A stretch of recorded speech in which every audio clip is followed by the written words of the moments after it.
با درود خدمت شما عزیز دلم عزیزم، در خدمت هستم با یک انرژی خوانی دیگه از سری انرژی خوانی های فال کراش. موضوع این لحظه انرژی خوانی ما این هستش که احساس کراش شما همین الان یهویی این فرد در مورد شما چی داره فکر میکنه، چه احساسی داره. با نمایاد خداوند و یاری کائنات، همین که کائنات هر آنچه که پنهان هست هم اکنون و در همین لحظه آشکار کنه. چند روزی نبودم عزیزان و از این به بعد به امید خدا انرژی خوانیات طبق معمول ادامه پیدا میکنه. ولی این فرد همین الان یهویی یکم احساس دست و پا بستگی میکنه، ولی خیلی دوست داره یه سورپرایز انجام بده، خیلی دوست داره که یه سورپرایز انجام بده. ولی خب احساس میکنه یه سری انرژی ها، یه سری مسائل هست که دست و پاش رو بسته، ولی خب دوست داره یه سورپرایز برای شما انجام بده. فکر میکنه که به دست آوردن این رابطه با شرایط موجود یکم میتونه سخت باشه. احساس میکنه که یکم میتونه سخت باشه به دست آوردن این رابطه با شرایط موجود. یکم دودلی داره، یک دودلی رو داره این فرد پشت سر میذاره. یعنی که چه خودش فکر میکنه چه کار باید بکنه، راهکارهایی که پیدا میکنه یه موقع هم مایوسش میکنه این راهکارها. مثل اینکه چه خودش فکر میکنه این کار رو انجام بدم، از این راه وارد بشم، از این طریق وارد شم، بعدم پشیمون میشه یا احساس میکنه آخر عاقبت اون مسئله نمیتونه، اون راهکار نمیتونه جواب درستی رو براش در پی داشته باشه. و برای همین خب زحمت هایی که تو ذهنش میگه بکشم، این کارو بکنم اون کارو بکنم، و ناامیدی هایی رو در ذهنش این فرد داره. نمیتونیم بگیم که نه، ناامیدی نداره. ببخشید عزیز دلم. مسئله دیگری که کائنات داره بهش اشاره میکنه این هستش که این فرد تو فکر این هست که یک هماهنگی، تعادل برقرار کنه. یک تعادل، یک هماهنگی رو بهش داره فکر میکنه این فرد که اون هماهنگی، تعادل برقرارش، ارتباط شکل بگیره.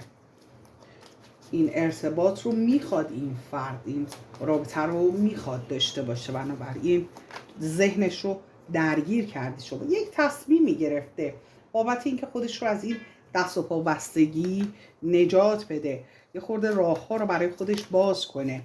و از طرف دیگه داره میگه خیلی مغروره، انگار که غرورش رو هم نمیخواد بشکنه. یه جوری میخواد این رابطه شکل بگیره که انگار که یه خود حالت تصادفی باشه، یه حالت سورپرایز تصادفی او آنی پیش بیاد این مسئله، او غرورش رو هم نشکنه، مجبور نشه بشکنه. ببخشید دلم. مسئله دیگری که کائنات داره بهش اشاره میکنه، با یه نفر حتی در این خصوص صحبت کرده. میتونه فردی باشه که شما رو میشناسه.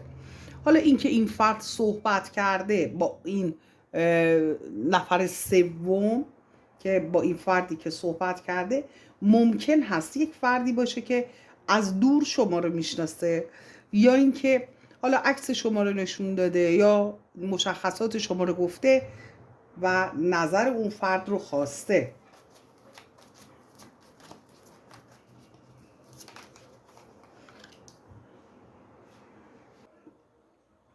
به هر جهت از این فرد یک سری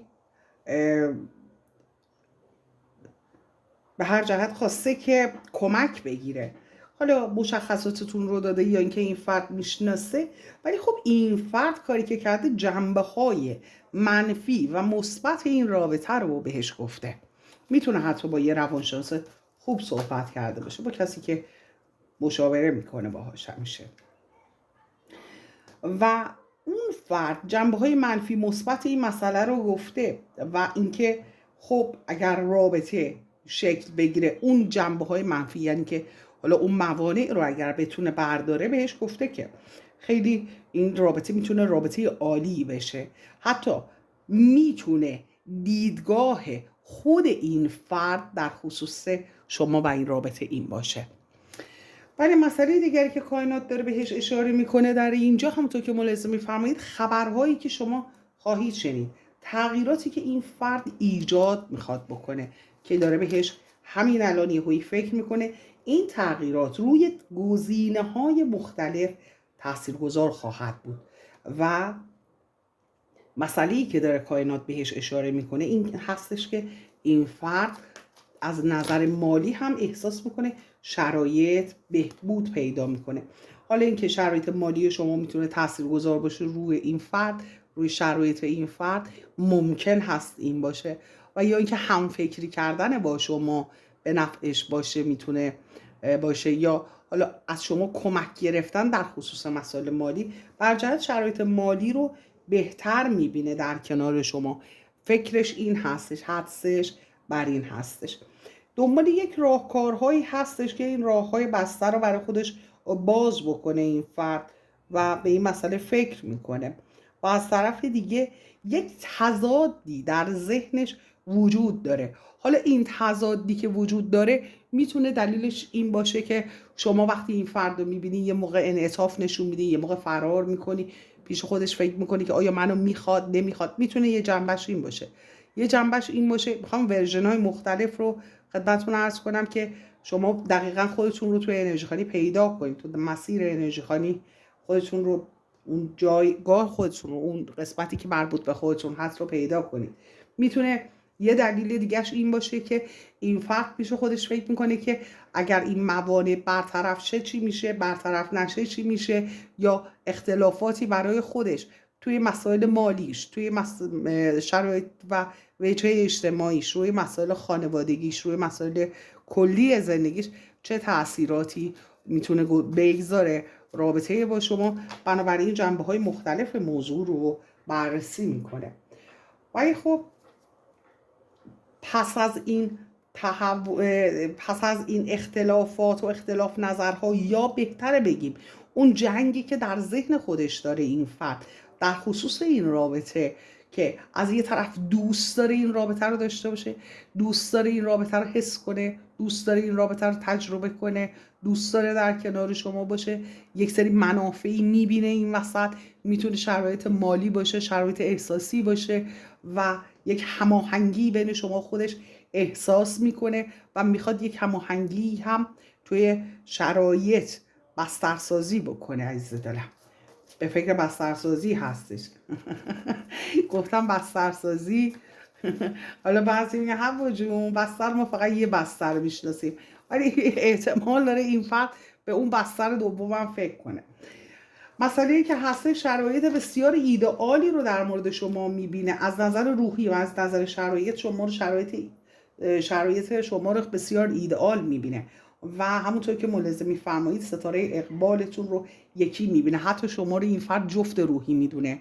وقتی تو زندگی شما سرک میکشه احساس میکنه که شما نیمه گم شده‌اش هستید. احساس میکنه چقدر زندگی شما شبیه زندگی خودشه. احساس میکنه که چقدر شما مثل خودش هستید. احساس میکنه که شما میتونید درکش کنید، چون وجه تشابهاتی بین زندگی خودش و زندگی شما میبینه. حالا میتونه این از نگاه شما اینطور نباشه، از دیدگاه او اینطور باشه. نظرتو کامنت کن عزیز دلم. اگر اینطور هست شما هم حس میکنین و لطفا کامنت کن. مسئله دیگری که کائنات داره بهش اشاره میکنه، این فرد تلاطم دریا رو اینجا داره نشون میده، موانع رو داره بهش اشاره میکنه، یا راههایی که حالا مثلا میگم به قول معروف دیده میگه نه راه پسی وجود داره نه راه پیش. گیر کردن این فرد رو در یک چنین شرایطی رو داره بهش اشاره میکنه. این فرد پیش خودش فکر میکنه که من میخوام به این مسئله احساسی برسم، دنبال یک سری راهکارها هم هستم، ولی این موانع وجود داره. اگر هم بخوام ندید بگیرم این رابطه رو نمیتونم. بنابراین اون وسط امواج مونده، راههای پشت سر، یعنی به بازگشت به اون مسیر اولیه فکر نمیکنه، به اینکه قید این مسئله رو بزنه نمیتونه فکر کنه. ذهنش بیش از حد درگیر این مسئله احساسی شده.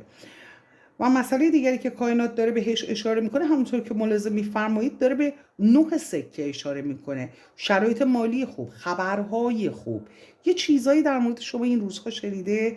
وقتی که دقت کرده، ببینید چراغ دستشه، دقت کرده، شما رو زیر نظر گرفته، حالا یا از کسی در مورد شما سوال کرده که اینم داشتیم، بله در مورد شما یه چیزایی شنیده که احساس خوشحالی بهش دست داده و خوشش اومده. اما از طرف دیگه داره به 6 سکه هم اشاره میکنه. بله، و 6 سکه چیزی که داره در اینجا به ما میگه، احساس میکنه که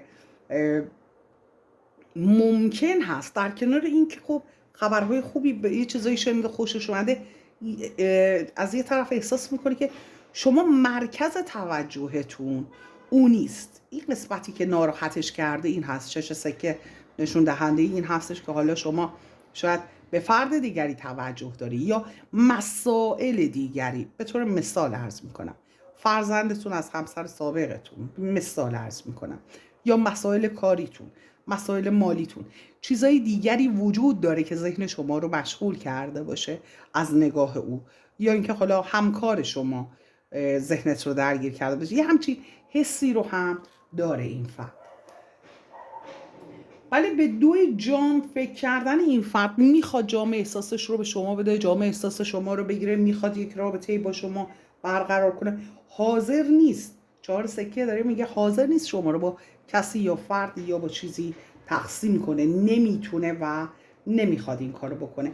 و آشیکلار، بله کارت عشق رو داره بهش اشاره میکنه، یعنی عاشقانه دوستت داره. بله این فرد عاشقانه شما رو دوست داره، برای همین سرچت میکنه، برای همین گیر کرده و نمیتونه رهایی پیدا کنه. که پرقدرت ملائک دقیقاً همه چیز رو آشکار میکنه. حتی شاید این فرد رو وقتی شما میبینید عکس العملی ازش نبینید، ظاهرش اصلا نشون نده. اینها چیزهایی هست که در قلب این فرد میگذره، در ذهن این فرد میگذره. ولی یک تصمیم کلی گرفتن و در کنار این تصمیم کلی گرفتنش دست و پا بستگیش کاملا مشخص هستش. یه تصمیم کلی گرفته، توی ذهنش یه برنامه ریخته، فعلا راهها براش بسته هستش، ولی خب تصمیم داره، بله تصمیم داره که این رابطه رو شکل بده و از طرف دیگه قدرت رو داره بهش اشاره میکنه. پیش خودش فکر میکنه قدرت لازم رو داره و میتونه به دست بیاره. بله در اینجا 8 سکه به دست آوردن داره اشاره میکنه، ولی از طرف دیگه میگه که میدونم هستند رقیبانی، آدمایی هستن که نخوان، یا شرایطی وجود داره که نخواد این مسئله پیش بیاد و این جام احساس به خاطر شرایط هستش که در واقع بین زمین و آسمون مونده، این بلا تکلیفی احساسی که این فرد داره.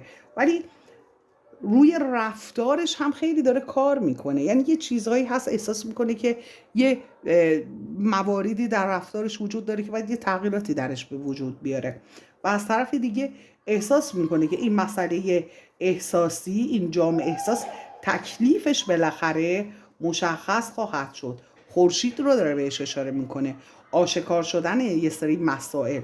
حتی پیش خودش فکر میکنه این استوپ مالی و این تنهاییش و همه اینها دلیل، یکی از دلایلش این هستش که شما رو هم مغرور میبینه، خودش هم مغرور هستش و پیش خودش فکر میکنه که نه شما پا جلو میذاری پا پیش میذاری، نه اون پا پیش میذاره، هر دو منتظر همدیگه هستید، انگار که 2 آدم زرنگ خوردن به تور هم. و ماه رو داره نشون میده اوج احساس این فرد رو، ترس از دست دادن رو، و پیش خودش با خودش فکر کرده اگر یه موقع احساس کنه که داره فرصت رو از دست میده، به طور آنی وارد عمل میشه و از اینکه دست رو دست بذاره دست میکشه، یعنی که یک حرکت آنی انجام خواهد داد و تصمیم احساسیش رو به طور جدی خواهد گرفت. بنابراین افکارش به این شکل هست. حالا از نظر احساسی خب تاروت میدونیم دیگه، هم مسائل مالی رو میگه هم مسائل احساسی رو میگه دیگه، تاروت ملائک. و حالا از یه دیگه احساسی، احساساتش تو این لحظه چی هستش. در اینکه حالا اون مسائل کلیش بود، حالا از نظر احساسی دیدگاهش چی هستش. میگه که من خیلی تنها هستم، تو خلأ موندم.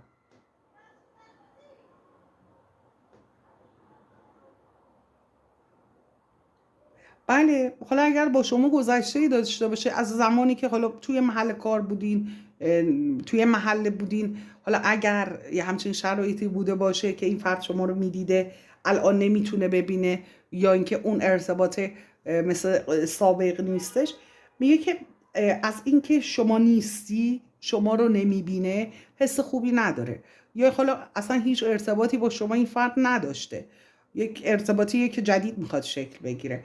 از اینکه این ارتباط هنوز شکل نگرفته احساس نگرانی داره و خودش رو تنها حس میکنه، خالی، پوشالی حس میکنه، احساس میکنه عمرش داره بی دلیل میگذره. برای سوالهایی در خصوص شما، در خصوص گزینه‌ها، مسائل مختلف توی ذهنش هستش. احساس میکنه که خب با خودش فکر میکنه اگر بخواد با شما صحبت کنه حتما در خصوص این مسائل سوال میپرسه، حتما اینها مسائل، این چیزایی که ذهنش رو درگیر کرده، اینها رو سعی میکنه حل کنه. ولی مسئله دیگری که کائنات داره بهش اشاره میکنه حد و مرزها هستن. احساس میکنه که باید یک سری حد و مرزهای خودش رو از همون ابتدا تعیین کنه. خب این که با این قدرت میگه میرم جلو، از طرف دیگه میگه حد و مرزهامو میخوام تعیین کنم، و خب این از یه طرف با همون غرورش جور در میاد از نظر کاراکتر شخصیتی. چیزی که داره کائنات بهش اشاره میکنه، میگه یعنی چی؟ یعنی قبل از اینکه اون بخواد حد و مرزش رو بذاره، شما سعی کن پیش دستی کنی شما حد و مرزاتو بذاری. به خاطر اینکه این از اون آدمای هستش که چیزی که داره اینجا انرژی حاکم، انرژی که این لحظه در این فرد هست، داره نشون میده که این فرد از اونایی هستش که دوست داره رابطه رو کنترل، ریموت میخواد تو دستش باشه. حالا دیگه شما چقدر رنگ باشی که بازی رو برعکسش کنی، اون خودش مسئله دیگری که داره کائنات بهش اشاره میکنه، میگه همین الان یهویی گیریشیم به یک شروع که رابطه رو شکل بده، بله یک شروعی با شما داشته باشه، خیلی براش مهم هستش. دوست داره همین الان، دوست داره. و اگر در گذشته شما بوده این فرد، یک شانس دوباره میخواد. اگر این فرد برای اولین بار با شما میخواد ارتباط بگیره، یک شانس دوم در زندگی برای خودش میخواد. بله، و اینکه خب یه سری مسائلی هستش که در بسته میخواد بذاره تو این رابطه باقی بمونه. یه چیزایی داره که نمیخواد اصلا در موردشون صحبت کنه، یا حالا اگر یه گذشته‌ای وجود داشته که حالا خدای نکنه ناامیدی، چیزی مشکلی به وجود آورده، میخواد اون مسائل بسته بمونه، دیگه نمیخواد در موردشون صحبت کنه. و اسرارآمیز بودن شما، فکر میکنه یه چیزی رو شما ازش مخفی میکنین، یا فکر میکنه اگر وارد رابطه با شما میشه شما یه چیزایی رو نمیخواید اصلا در موردش صحبت کنید. به هر جهت چیزی که داره کائنات نشون میده در اینجا، میگه این فرد به خاطر شرایط فعلیش یه قدم جلو میاد، یه قدم عقب میره. ببینید ایلری گری، یه خورده جلو، یه کم عقب نشینی میکنه، به خاطر اینکه از شرایط موجود مطمئن نیست، از خودش مطمئنه، به خاطر شرایط موجود. حالا این که شاید میخواد با این روش شما رو از دست نده، حالا یه جورایی ذهن شما رو درگیر کنه، و از طرف دیگه نمیخواد شما رو از دست بده. از طرف دیگه با این کار احساس میکنه که داره از شما هم حمایت میکنه. به طور مثال ممکن هستش از نظر خب وجهه اجتماعی، کاری، شغلی، مالی، احساسی، خانوادگی، خدای نکرده آسیب‌هایی وجود داشته باشه. میتونه این هم باشه که محافظت کردن از شما باشه دلیل این کارش. مسئله دیگری که کائنات داره بهش اشاره میکنه این که میخواد یک پایانی به این انتظار بده و به سمت اون نور و اون گرما و اون صمیمیت به اون رابطه به سمتش حرکت کنه، و نمیدونه دقیقا پشت این قضیه چی هستش. یعنی که نمیتونه درست تخمین بزنه که پشت این قضیه چی میتونه باشه، نمیتونه اون رو فکر کنه، چشمهای بسته نشون میده، یا حالا پیش خودش فکر میکنه نکنه شما اصلا هیچ احساسی نسبت بهش نداری، یا اینکه پیش خودش فکر میکنه که نمیدونم جواب طرف مقابلم چی هستش، یعنی جواب شما چی هستش. حالا خیال هایی که داره، رویا پردازی هایی که میکنه، همه شما توش هستی. حالا چه در سر میپرورونه خدا داند عز دلم. بریم جلوتر ببینیم چی هستش. بله میگه که تو رو زیر نظرت دارم و اونجا هم چراغ رو نشون میداد، یعنی جستجو کردن، از دست از جستجو بر نمیداره. حالا اگرم شما جستجوش میکنید توی شبکه‌های مجازی این ور اون ور، اون رو هم متوجه شده و احساس میکنی که با شما خیلی هماهنگ هستش، با شما خیلی خیلی رابطه بسیار عالی میتونه داشته باشه. ولی خب احساس میکنه که حرف و حدیث هم ممکنه زیاد پیش بیاد توی این رابطه از دیدگاه او، که اطرافیان حرف و حدیثای زیادی بزنن و یک عشق آتشین رو داره در موردش صحبت میکنه، یک احساسات بسیار بسیار عمیق، احساسات بسیار بسیار زیادی رو داره در موردش کائنات صحبت میکنه و داره بهش اشاره میکنه. رقابت کردن، حالا اینکه یک رقیب فرضی داره یا یه رقیب واقعی هستش، این فرد احساس میکنه رقیب داره، این فرد احساس میکنه باید با فرد یا افرادی هم دست و پنجه نرم کنه و دشوار میبینه. شما رو دست نیافتنی نمیتونم بگم، ولی خیلی سخت میتونه به دست بیاره، پیش خودش فکر میکنه. بله و موانع رو، حالا اون مسائلی که از گذشته یه چیزهایی وجود داره توی زندگیش که کارو براش سخت کرده، بله به اونا هم داره فکر میکنه و از طرف دیگه فکر میکنه که توی رابطه با شما یا لازم هستش که با خیلی ها بجنگه، یا اینکه نکنه با شما خیلی دوچار کشمکش بشه و مشکلاتی داشته این فرد و بین تمام این مشکلات شما وارد ذهنش شدی. احساس میکنه خداوند براش شما رو به عنوان یه هدیه فرستاده و خواست خداوند بوده که این حس رو داشته باشه. عشق و شهوت رو هر دو رو با هم خب حس میکنه این فرد و دقیقا نمیدونه، گیج هستش تو شرایط فعلی، نمیدونه واقعا عاشق شده یا این یه هوس هستش، توی این مسئله هم گیر کرده. زمان رو داره بهش اشاره میکنه، میگه که زمان نزدیک این رابطه، این احساس به حقیقت میپیونده و این یک عشق واقعی هستش. کائنات میگه اون که حالا هدف گرفته، میخواد دست پیدا کنه و کائنات میگه که در نهایت هم این اتفاق میفته. به خاطر چی؟ ببینید وجود این سه تا کارت در کنار هم خیلی جالب هستش.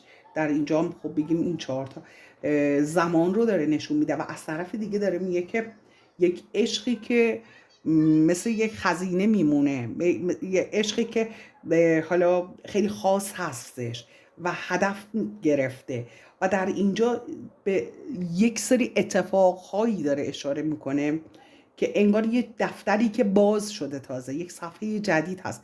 خیلی اتفاقها میگه بین شما با این کارت داره میگه که در خصوص این عشق خیلی اتفاقها باید رخ بده توی این رابطه، یعنی در این تقدیر وجود داره اتفاقهایی که باید رخ بده، اتفاقهایی که انجام میشه از نگاه کائنات و این انرژی ها هر چقدر هم که با هم تضاد داشته باشن یا فاصله داشته باشن، میگه که یک دیدگاه جدیدی به شما و این فرد اضافه خواهد شد با این رابطه و این رابطه به همین دلیل هم که شده باید شکل بگیره و جواب تمام سوالهای شما داده میشه توی این رابطه. یعنی که این رابطه اینجوری به این شکل نمیمونه، این رابطه باید شکل بگیره.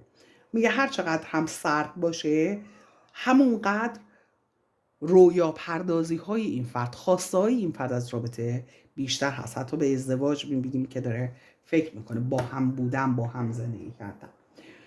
دوست دارم عزیز دارم، چون تا این لحظه لایک سابسکرایب نکردی لطفا لایک کن، سابسکرایب کن، از چنل خودت حمایت کن. من دارم اینقدر هرس و جوش نده قربونت برم. آره میرم نمیام میدونی. در نور باشی.